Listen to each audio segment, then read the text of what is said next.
Hello hi வணக்கம். இன்னைக்கு இந்த வீடியோவில் என்ன பார்க்க போகிறோன்னா, இப்போ நோய் இல்லாத யாருமே இல்லை, எல்லாருக்குமே நோய். அகத்தியர் சொல்லியிருக்காரு என்னது, மருந்தே உணவு உணவே மருந்து. அப்படி என்னது மருந்து உணவு மாதிரி மருந்தை உட்கொள்கிறாங்க. நம் முன்னோர்கள் நிறைய வயசு வரை வாழ்ந்தாங்க. அதற்கு காரணம் என்ன, இப்போ உள்ளவங்க 60-50 வயசுலேயே இறந்து போகிறாங்க. அதற்கு காரணம்னா நம்ம அவங்க சாப்பிட்ட உணவு முறைகள் வேறு, நம்ம சாப்பிட்ட உணவு முறைகள் வேறு. அவங்க என்னது அம்மியில் அரைச்சி உரல்ல இடித்து அந்த மாதிரி அப்படியெல்லாம் சொந்த முயற்சியால் பண்ணி அந்த மாதிரியெல்லாம் உணவு சாப்பிட்டாங்க. அடுத்து நிறைய தூரம் வாக்கிங் பண்ணுவாங்க. ஆனால் இப்போ எல்லாருமே டெக்னாலஜி வளர வளர நோய்கள் அதிகரிச்சுட்டே இருக்குது. அதிகமாக உணவுக்கு பதிலாக மருந்து தான் அதிகமாக உட்கொள்கிறாங்க.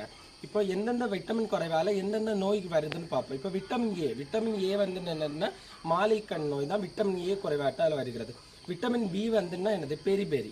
விட்டமின் சி என்னது ஸ்கர்வி. விட்டமின் டி என்னது ரிக்கெட்ஸ். இந்த மாதிரி முன்னோர்கள் சாப்பிட்ட உணவு முறைகள் வேற, நம்ம சாப்பிட்ட உணவு முறை. நம்ம எல்லாமே ஃபாஸ்ட் ஃபுட்டு போயிட்டோம்.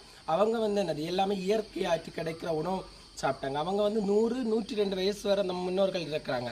ஆனால் இந்த காலத்தில் உள்ளவங்க 50 வயசு. உணவு பழக்க வழக்கங்கள் எல்லாமே வேற.